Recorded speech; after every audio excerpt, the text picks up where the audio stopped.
Salam, selamat malam saudara-saudaraku dalam Kristus. Bertemu kembali dalam renungan malam Suara Pengharapan. Tema renungan malam ini adalah berdoa yang benar. Dalam Injil Matius pasal 6 ayat 5 dan 6 tertulis, "Dan apabila kamu berdoa, janganlah berdoa seperti orang munafik. Mereka suka mengucapkan doanya dengan berdiri dalam rumah-rumah ibadat dan pada tikungan-tikungan jalan raya, supaya mereka dilihat orang. Aku berkata kepadamu, sesungguhnya mereka sudah mendapat upahnya. Tetapi jika engkau berdoa, masuklah ke dalam kamarmu, tutuplah pintu dan berdoalah kepada Bapamu yang ada di tempat tersembunyi. Maka Bapamu yang melihat yang tersembunyi akan membalasnya kepadamu."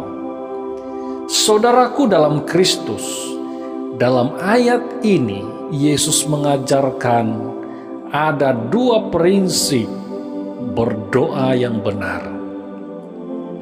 Prinsip yang pertama adalah tujuan kita berdoa harus sungguh-sungguh murni. Yesus mengatakan jangan seperti orang munafik yang pura-pura saleh, padahal sebenarnya mereka tidak saleh. Mereka suka berdoa di rumah-rumah ibadat dan tempat-tempat umum di mana ada banyak orang di situ. Tujuan mereka ialah supaya dilihat orang lalu memuji mereka. Saudaraku, apakah Yesus melarang atau tidak membolehkan kita berdoa di rumah ibadat dan di tempat umum? Sebenarnya Yesus sama sekali tidak melarang hal itu. Mari kita perhatikan dengan teliti apa sebenarnya yang dilarang oleh Yesus. Dalam ayat ini Yesus mengatakan, janganlah seperti orang munafik. Perhatikan, mereka suka mengucapkan doanya dengan berdiri dalam rumah-rumah ibadat dan pada tikungan-tikungan jalan raya, supaya mereka dilihat orang. Garis bawahi dikatakan supaya mereka ini dilihat orang. Jadi di sini jelas bahwa yang dilarang oleh Yesus ialah sikap orang munafik yang suka menunjuk-nunjuk di muka umum bahwa mereka ini adalah orang-orang saleh, padahal mereka ini tidak saleh sama sekali. Jadi tidak masalah di mana saja kita berdoa, yang penting sikap hati kita harus benar di hadapan Tuhan. Prinsip doa yang kedua ialah kita harus berdoa dengan fokus kepada Tuhan. Yesus mengatakan di dalam ayat yang ke-6, "Tetapi jika engkau berdoa, masuklah ke dalam kamarmu, tutuplah pintu dan berdoalah kepada Bapamu yang ada di tempat tersembunyi." Mengapa harus masuk ke kamar, tutup pintu dan berdoa?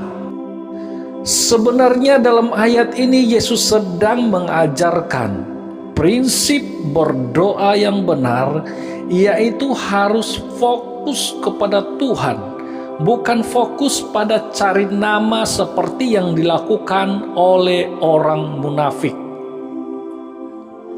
Saudaraku, dari prinsip ini kita boleh berdoa di mana saja, sama ada di gereja, di meja makan, di bandar, di tepi laut, di gunung, dan sebagainya. Yang penting sekali adalah prinsip berdoa itu harus tepat, yaitu tujuan kita harus murni di hadapan Tuhan. Kita juga boleh berdoa bila-bila masa saja, yang paling penting adalah waktu doa kita harus fokus kepada Tuhan. Puji Tuhan, kiranya renungan malam ini memberkati saudara sekalian. Mari kita berdoa. Bapa di sorga, kami bersyukur firman-Mu mengingatkan kepada kami, supaya kami memanjatkan doa kepada Tuhan dengan cara yang benar. Terima kasih atas peringatan-peringatan Tuhan kepada kami. Saat ini Tuhan, hamba-Mu berdoa bagi saudara pendengar dimanapun mereka berada saat ini. Hamba-Mu mohon supaya mereka terus-menerus dipelihara oleh Tuhan, disertai oleh Tuhan dalam segala pekerjaan dan usaha mereka. Berkati sehingga semuanya berhasil. Kami berdoa juga ya Tuhan, supaya apapun yang mereka kerjakan, apapun yang mereka lakukan, di dalam nama Tuhan Yesus Kristus Engkau tolong. Bapa, kami berdoa kalau ada di antara mereka yang sakit, mohon supaya mereka ini disembuhkan, diberikan kelegaan oleh Tuhan. Kalau ada di antara mereka yang kekurangan, Engkau juga berikan mereka kecukupan sesuai dengan apa yang mereka perlukan. Malam ini kami akan tidur ya Tuhan, mohon Tuhan menjaga kami, dijauhkan daripada segala hal yang tidak diingini, segala kuasa-kuasa kegelapan yang mengganggu tidur kami tolak semuanya dalam nama Tuhan Yesus Kristus. Sampai esok pagi kami bangun dengan sejahtera. Terpujilah nama Tuhan Yesus. Ini doa kami. Haleluya. Amin.